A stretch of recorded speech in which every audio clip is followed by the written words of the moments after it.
Friday night footy at McDonald Jones Stadium, and Kalen Ponga kicks things off. Josh Papali'i to bring it back. There are some rumours that he might get picked by Queensland for game number 3. Starling, the dummy half. Tarpany. Hosking was running through a big hole there. He fancied the offload. Offload came to Weeks in the end. Skipped out of a tackle. Turns on the Jets. What a mover this guy is. Kyo Weeks. Here comes Younger for a second crack, and they take him down 10 out. Brilliant play by the fullback. Now short side for Ethan Strange. Starling to the open side for Big Papa. Desperate effort from Brayley to save the try. That's brilliant. The defence in order, Newcastle. Had him trapped in the corner then. Space on the outside, seen by Savage, who wants a return pass. Timokol, he got rid of Schiller. Still going, Matt Timokol. But they go short side to Strange.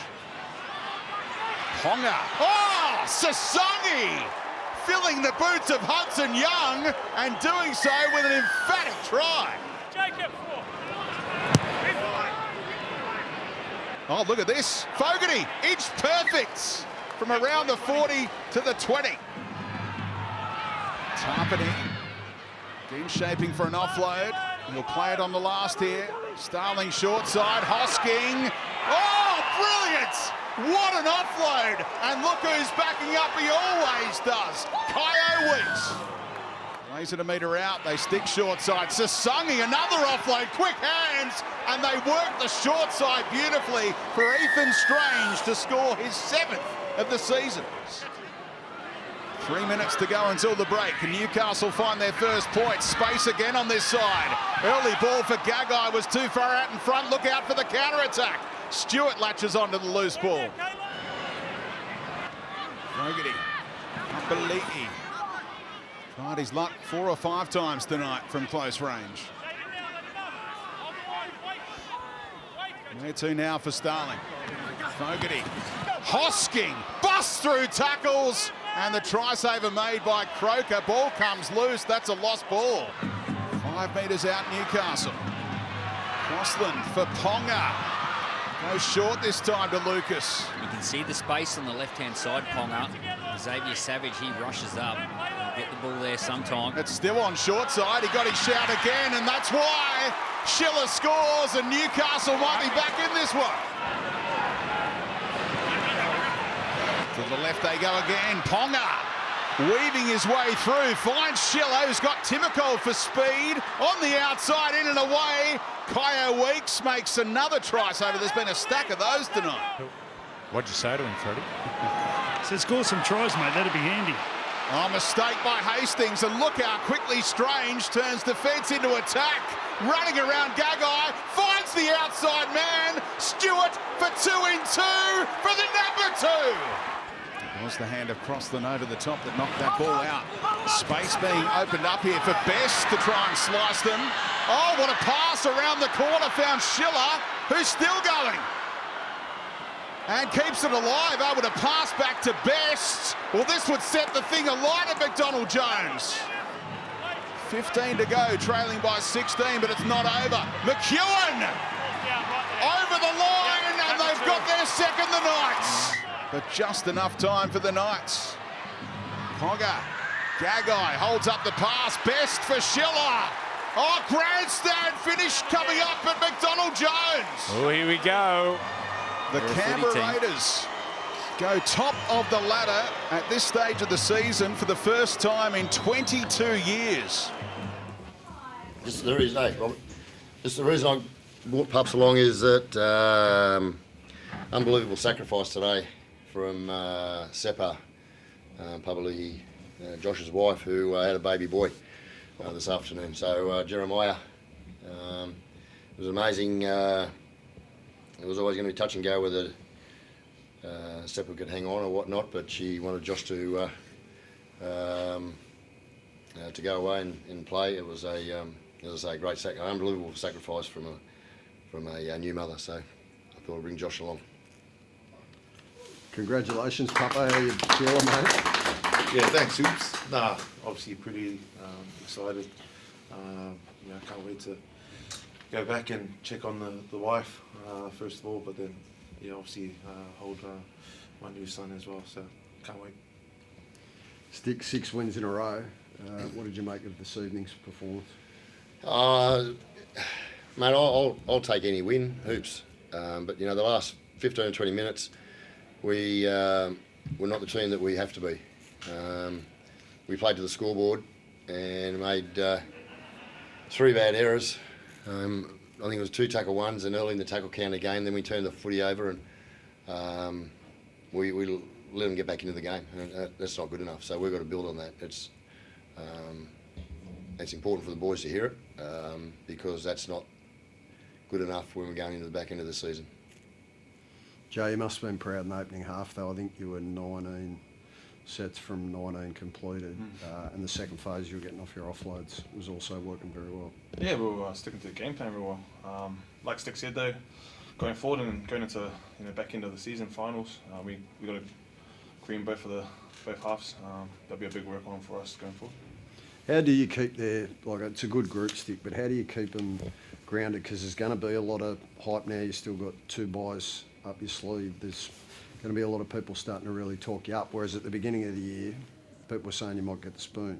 Yeah, well, we didn't listen to all the bagging and the criticism, and we won't be listening to the noise now because there's people out there who still don't believe.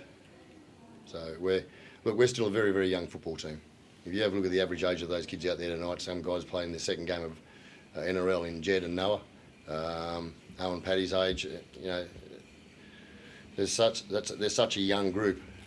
They're benefiting off these two blokes beside me, Corey Horsburgh, Hudson Young, Tommy Starling, Zach. I've probably missed 1 or 2 there. The young blokes they're feeding off these blokes, our leaders, and Jamal included in that. I hope I haven't missed anyone, but younger guys it's all brand new to them, mate. It's a year of us building a foundation. What comes of the season it'll be in our own hands, but we won't be listening to any of the hype. We don't listen to the criticism, so we're not going to listen to the hype because we know that's coming from the same people that were criticising us. Ricky, I was going to say, I know you look just 1 week at a time, but you're now top of the comp, 2 wins ahead of the next best team. Is the minor premiership a goal? It hasn't been spoken about, Robert. Honestly, it's we set ourselves some really big goals at the start of the year, and it had to take a lot of courage to do that, mate. And I don't say that beating our own chest, but we set some big goals at the start of the year, and we haven't achieved them yet. But we've had the courage to talk about it. I think the Raiders have only won 1 minor premiership in their history. It'd be a great achievement, though, wouldn't it? It's still how many games to go? What is it, 8 or 9? So, mate, there's so much of the season to go yet. We won't be getting ahead of ourselves, mate. I can promise you. And I know these blokes here beside me. We've only got to find one person who's going to jump ahead of himself, mate, and these boys will come down on him before I do. Ricky, but they won't. I can't stress enough how good a group of blokes I've got.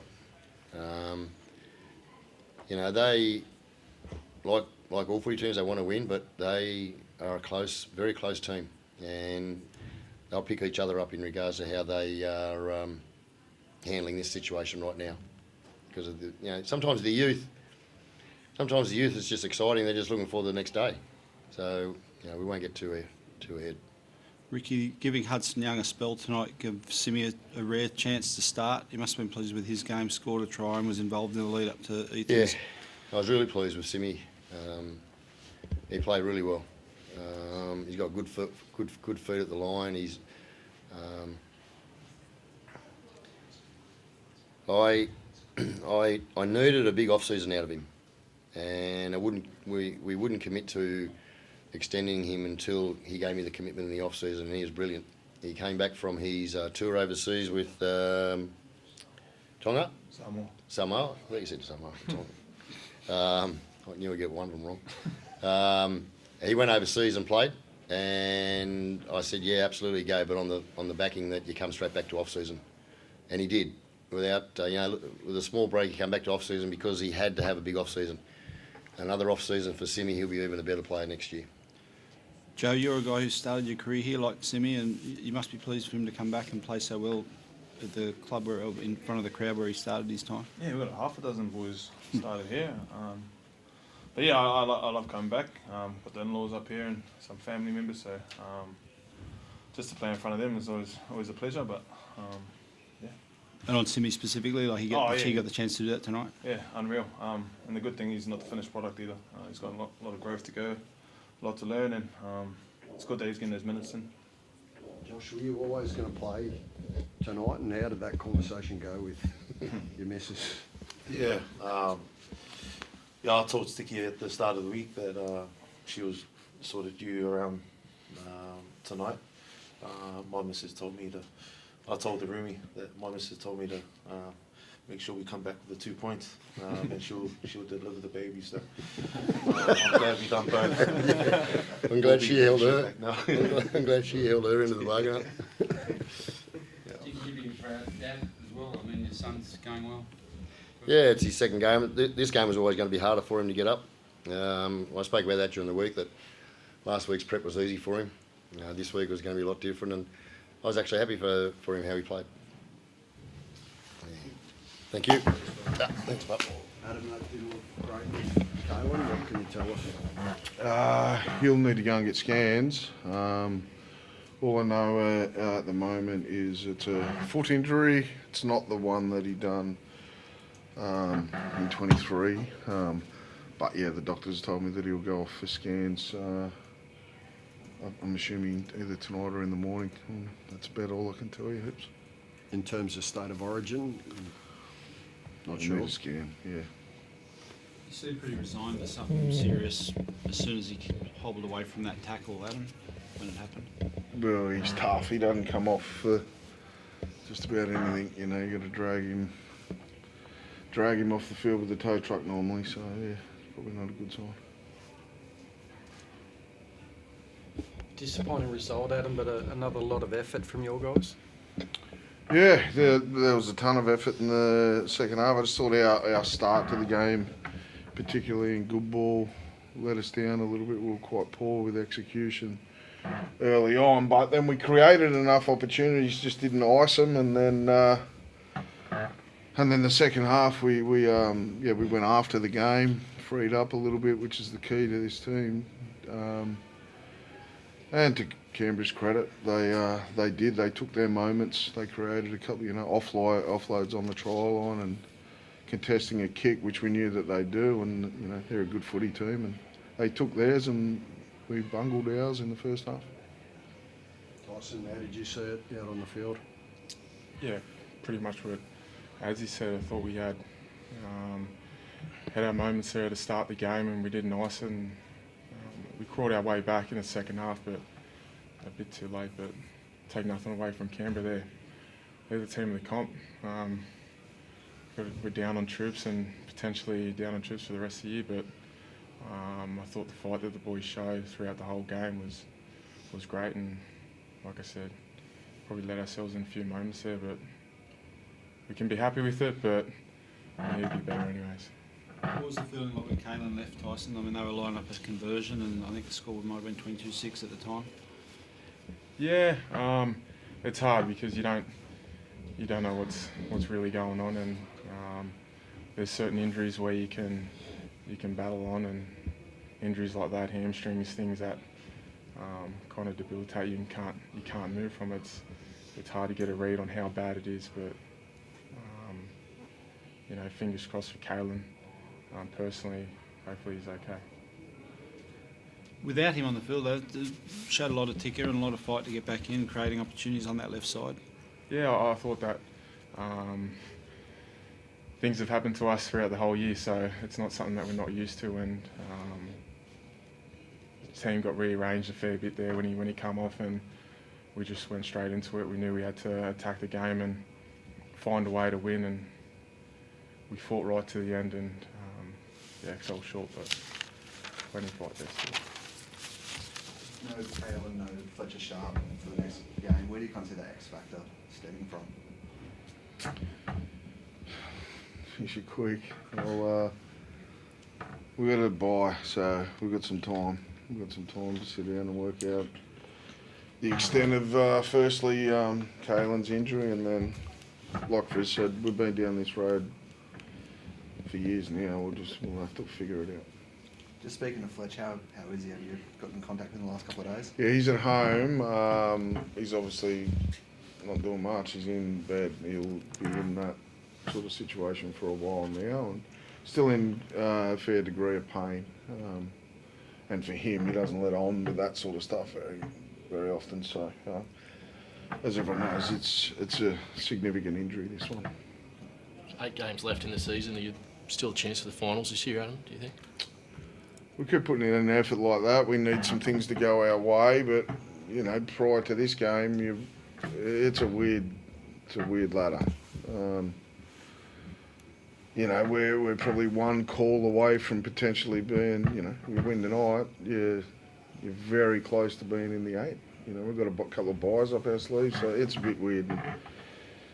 We can't worry about that now. We've got to fix up some good ball attack in prep for Melbourne, and the guys have got a bit of a break early this week. It's been 14 games straight for them. That's been a big stretch. So first things first, let's give these blokes a bit of a rest, and then the back end of the week about, okay, how do we get better?